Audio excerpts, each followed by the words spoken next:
YouTube is LMERicoTv, man. I'm back with y'all with another video. Why Freaknik in Atlanta ended. So y'all know what time it is. If you brand new to the channel or you been watching videos on the channel but not yet subscribed, please hit that subscribe button now. As y'all see, I'm on the ground at 7K. Hopefully I hit that sometime soon this year.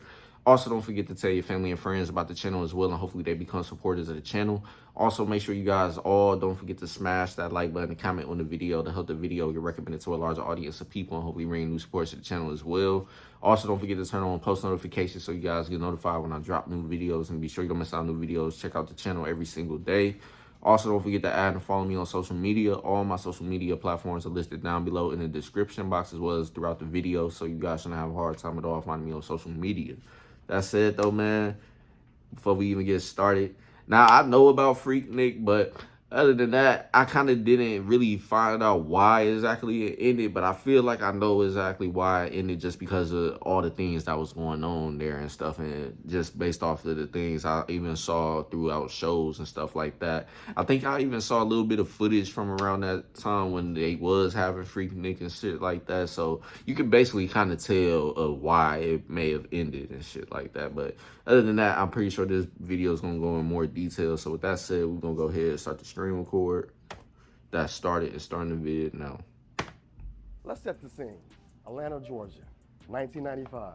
The Braves that won the World Series, Marta's fare was $1.50. Powerball tickets went on sale for the first time in Georgia, and Andre 3000 let the world know that the South got something to say. And in Atlanta, yeah, so Atlanta was just lit, man. Y'all already know how ATL was in the 90s going into the 2000s up to now. Like, Atlanta just been one of those lit-ass cities, for real, for real. But other than that, let's continue on.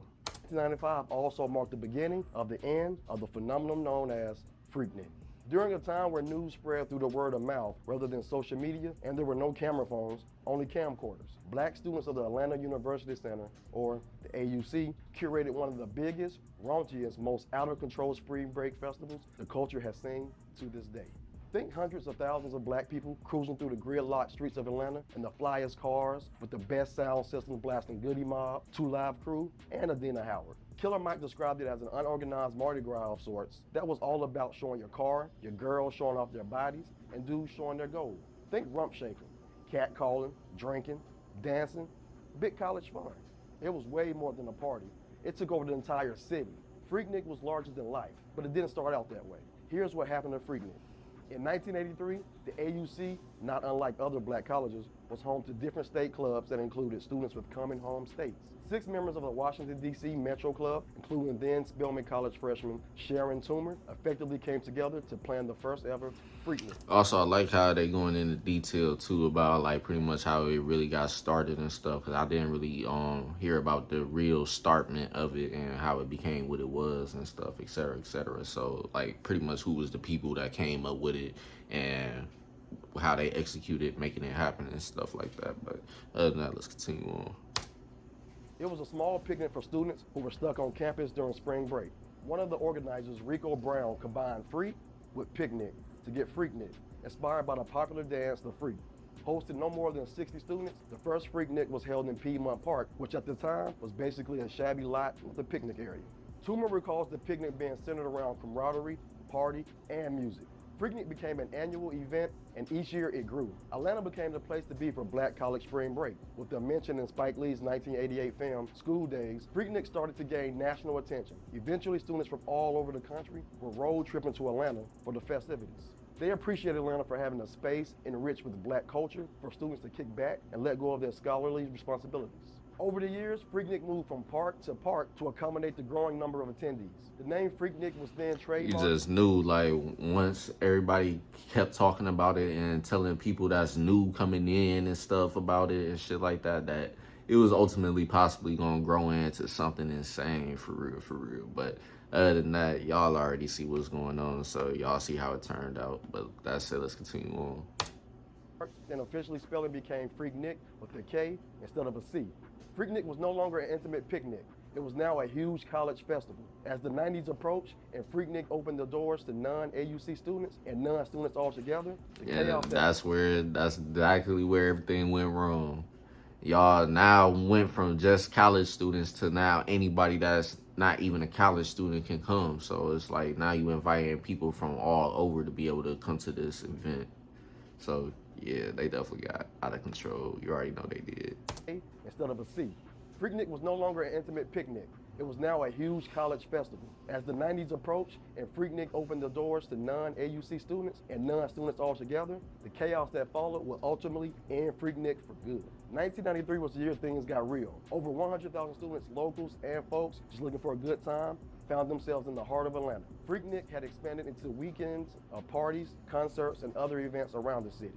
But the real party was in the streets. Traffic got so bad that the roads became a parking lot and a dance floor. What they call cruising. I was finna say, I just know you ain't really finna find nowhere to park for real. You just basically driving and you just gonna sit right there. Cause that's gonna be hella traffic. Then on top of that, you got all types of people just throughout the street and everything like that. So it's gonna make it hard for you to even really move around for real, for real. But other than that, man, yeah, that's it. I can see why they got mad about that too, for real. Was some people's favorite part of Freaknik. Getting out of your car in traffic to talk to people, dance, and party. Rapper Bun B recalled his experience to Complex. It was crazy for me, because we ended up being stuck in traffic on the freeway. The freeway and the exits was at a standstill. So I got out of the car and literally walked down the freeway, down the exit ramp, and into downtown in order to get to the hotel and secure. When I got out the car, people were drinking and dancing because everybody was there to party. They were pumped up and ready to go, but they couldn't get to the party. So they were like, fuck it, we're going to the party right here and right now. Just start y'all own party at that point. Today, pull up and park. To business owners and residents with places to be, it was a nightmare. There were many reports of locals missing prom, weddings, and even funerals because of the intense traffic. As complaints of rowdy behavior grew, so did the divide between pro and anti-Freaknik residents. At the time, then City Councilman Bill Campbell defended the students' right to party, stating that with better policing and planning, we can certainly welcome them back. The future mayor would also find himself in the middle of racial tensions, as most of the complaints were from white business owners and residents. The students felt they were partying no harder than a predominantly white college would during spring break, and the leaders of the historically black town should have their back. To reach a compromise between the city and partygoers, civic leaders decided to try to make Freaknik more acceptable by changing its... Yeah, with all them personalities and stuff, like he said, you got the pro and the anti-Freaknik people. It was just bound to be a lot of drama and fighting and all type of crazy things going on around there. So that said, though, too, on top of that, you got to think about people that miss funerals, work, and all that stuff because of this event. I can see why people would definitely be upset about that. That you definitely don't want to miss no loved one's funeral and stuff like that, because that's the day you're supposed to go celebrate them as they move on to their next course. So with that said, it's just pretty much made up for why a lot of people was mad about this whole situation and why it was the way it was and stuff like that. So that said, it's understandable for real. But that said, let's continue on. They added a job fair and a community basketball game with concessions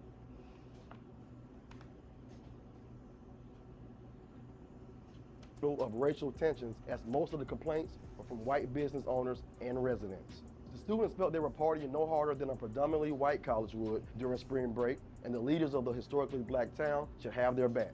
To reach a compromise between the city and partygoers, civic leaders decided to try to make Freaknik more acceptable by changing its theme. They added a job fair and a community basketball game with concession stands along Auburn Ave. Although the city...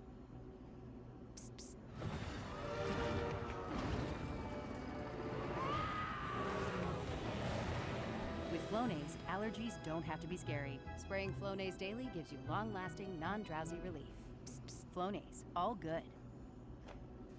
City's attempt to turn Freaknik into Atlanta's Black College Spring Break celebration were proved to be unsuccessful. Mayor Bill Campbell assured that with the allocation of $175,000 for security and cleanup, the event would run much smoother than last year.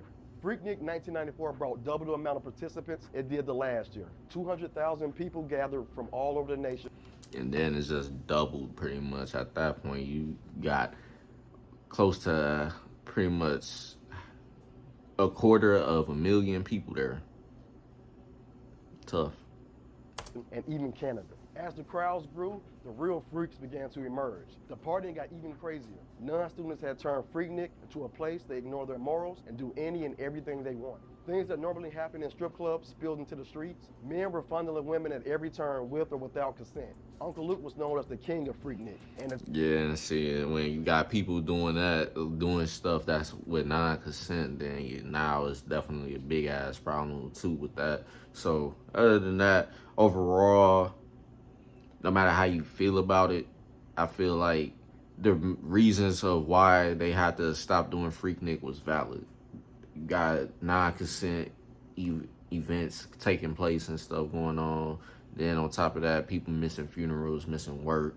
So you got a whole lot of reasons for why Freaknik shouldn't have been the way it was or happened at all in the first place. And then on top of that, you got people that's in the colleges for real, but not in the colleges attending. So you got all these different walks of life there that could definitely be a recipe for disaster. Because now you might have somebody mad even about you being in college and they not. So it's like y'all gonna fight about that, or how y'all came up and who came up with money and stuff, etc., how they family is and stuff like that. So it was just a recipe for disaster, like the way it doubled in numbers as well. So everything just completely went wrong that you would not want to go wrong in an event like that, for real. Attendees had begun to live out the lyrics to his songs right there in the streets. Perhaps the music video to his 1993 song, Work It Out, which was shot at the previous year's Freaknik, encouraged more raunchy activity. But unfortunately, it made Freaknik a little more dangerous for women who weren't willingly participants in the lewd behavior. Arrests for disorderly conduct, indecent exposure, and public lewdness increased, and the media reported all of the unmentionable incidents. But by this time, Freaknik was adding at least $20 million to the city's economy. So officials turned a blind eye to the craziness of the festival while simultaneously disassociating with the event together. Sharon Toomer, one of Freaknik's founders. As long as money involved, there's gonna be a lot of negative stuff going on, for real. Like, not just with Freaknik, how that happened, but I'm talking like literally like what's going on now. It's all around money, for real. That's just the real truth. Who graduated from Spelman in 1986, told the Atlanta Journal-Constitution it changed when it became something other than a college event. There is no reason that a 50-year-old man needed to be at Freaknik. Crime, violence, and degradation of women. Somebody's grandfather was there. I was disappointed on many fronts. 1995 marked the decline of Freaknik as it was known. Mayor Bill Campbell and his police chief, Beverly Harvard, enlisted the AUC college presidents to send letters out to over 140 schools, discouraging students from attending any further. Stores were looted, people were shot, women were sexually assaulted. Freaknik had lost the essence of what it was founded on. And it was widely accepted among the college students that it was non-students engaging in wild behavior. Toomer told the Then at the whole top of the car, though, that is wild, really. Like, you dancing on top of somebody's car, getting the mess out of their roof. From attending any further. Stores were looted, people were shot, women were sexually assaulted. Freaknik had lost the essence of what it was founded on. And it was widely accepted among the college students that it was non-students engaging in wild behavior. Toomer told the AJC, its original purpose was to be an annual event to encourage camaraderie between historically black colleges. It was a rare opportunity for black college students to get together. Chris Williams, an Atlanta native who attended his first Freaknik as a freshman at Tuskegee University, told Atlanta Magazine, cops were showing up at Lenox Mall and people weren't doing nothing. They were just there. It was amazing how different they looked at us. Like we weren't college educated, like we were thugs. We were rocking polo, Tommy Hilfiger. We weren't looking raggedy. We had money to spend. At this point, businesses would close early and hotels would refuse reservations to those attending Freaknik. And although there innovate. Yeah, it's just completely got out of control. So that's what Nissan does. Aside from what moves. Once things got completely out of control, then that's when everybody want to start possibly doing something about something. But they had the chance to do it for pretty much a year or two before it ended, but they didn't do it. $1 million budget for security and cleanup. It wasn't enough to clean the image of. Hold on, because it looked like we lied on the video a little bit. For security and cleanup, it wasn't enough to clean the image of what Freaknik had become. In 1996, the mayor decided to distance himself and the city government from Freaknik, asserting that they were not in the party business. He formed the Atlanta Committee for Black College Spring Break, composed of clergy, students, business leaders, and neighborhood activists to facilitate anything having to do with Freaknik. There were more attempts to rebrand Freaknik in efforts to bring the festival back to what it used to be. Jonathan Gaines, a senior at Georgia State University at the time, proposed the Freedom Fest. to bring more positivity to the event. He echoed most of the black community's disappointment that the city was not willing to help turn the Spring Break Festival around even after students' attempts to clean it up. He told the Washington Post, the city is in the party business. Braves games, the Olympics, that's the party business. There was a dark element that loomed over Freaknik. Yeah, but at the end of the day, they not just getting out of their cars and in the street and partying and dancing and all type of crazy stuff though at that. So it's like, yeah, they in a party business, but they not in that type of party business to the point where they finna just let y'all do whatever to females that's willingly and unwillingly wanting to do some of the things that's going on. So that said though, man, it's just a whole lot of valid reasons for why Freaknik just ultimately didn't work out the way they wanted to. That's what happens when you just got all types of people from all over coming in and wanting to have a good time and stuff somewhere. It's too many different personalities and people backgrounds and stuff like that. That's just gonna be a recipe for a disaster to happen and stuff like that. So everybody ain't gonna be able to vibe together for real, for real. But other than that, let's continue on because the video is almost over. Before it came to its unfortunate end. Police presence grew more intense and the traffic was more controlled. By 1997, Atlanta had posted nearly 300 no cruising zone signs throughout the city. They had effectively rebranded to the Sweet Auburn Fest and was much more controlled than the previous years. The vibe of the original Freaknik was totally erased and the number of attendees continued to decline. The Associated Press reported in 1998 that the Atlanta Committee for Black College Spring Break would no longer welcome Freaknik. We cannot support events that bring lewd activities, sexual assaults, violence against women, and public safety concerns. Fire trucks not being able to reach victims, and ambulances not being able to reach hospitals in a timely manner, said committee chairman. Should nobody want to support something like that in the first place anyway, because that's just, y'all know what the fuck is right or wrong. Reported sights of men driving around aimlessly looking for women. Police heavily monitored activity and stepped in quickly with any signs of nudity or lewd behavior. It was the worst year yet for the festival. Other black college festivals began to pop up around the nation and students went elsewhere for their spring break celebrations. The city of Atlanta got its wish, and in 1999, the celebration of Freaknik officially ended. There have since been more than recent attempts to revive the notorious festival, most notably in 2019, the promotion group After Nine Partners, who now owns the trademark for Freaknik, hosted 20,000 attendees at the Solaris Amphitheater in Atlanta. The one-day festival hosted performances by some frequent guests of the original Freaknik like Uncle Luke, Trina, and Jermaine Dupri. The goal was to bring Freaknik back, but in a more positive way. Although guests had a good time at the new Freaknik, most recalled that it would never top the original, and it's probably best. Yeah, of course it ain't gonna top the original because the original didn't have no structure and no order for real, for real. It was just a lot of people just popping up and going crazy. And that was pretty much it. But at the new Freaknik, now it's more structure, it's more order. It's gonna be in an establishment where you gotta act right. You can't be going crazy trying to do stuff like how it was in the original Freaknik, shit like that. So that's just pretty much the truth though. So that said though, they definitely not lying. The new one is definitely not gonna be like how it was with the original, and just for the reasons we saw. So now let's continue on. The video is almost over. Let it rip.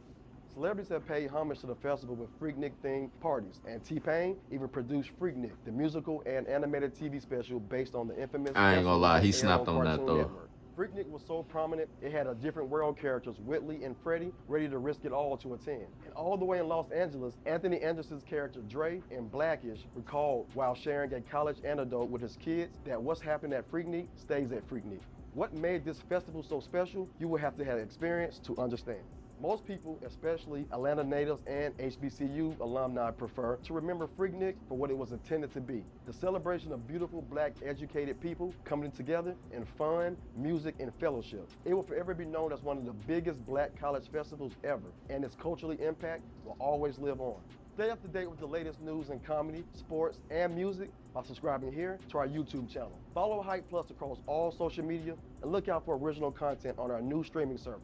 For Hype Plus, I'm Terrence Sims. And that's pretty much the end, man. So we see why Freaknik didn't last and why it became what it became and stuff. So that said, man, I'm definitely with them on not being with the original just because of how the original turned out. And that's just what it is. So with that said, man, y'all comment down below how y'all feel about it, and then how y'all personally ever been to Freaknik, or how y'all went to pretty much any of the original or the new ones. Y'all let me know down below how y'all ever went and what was y'all experience like and stuff, etc., etc. But with that said though, man, that's the end of the video. If you guys enjoyed my reaction to the video itself in general, make sure you smash the like button, comment on the video to help the video get recommended to a larger audience of people, and hopefully bring new sports to the channel. And like I said earlier, also please don't forget to hit that subscribe button if you haven't already, as I'm on the grind to 7K, and hopefully I'll hit that sometime soon this year. Also, don't forget to turn on post notifications so you guys get notified when I drop new videos, and be sure you don't miss out on new videos. Check out the channel every single day. Also, don't forget to add and follow me on social media. All my social media platforms are listed down below in the description box, as well as throughout the video, so you guys shouldn't have a hard time at all finding me on social media. With that said though, man, that's the end of the vid, and I'm gonna catch you guys later on with more, so stay tuned. Peace.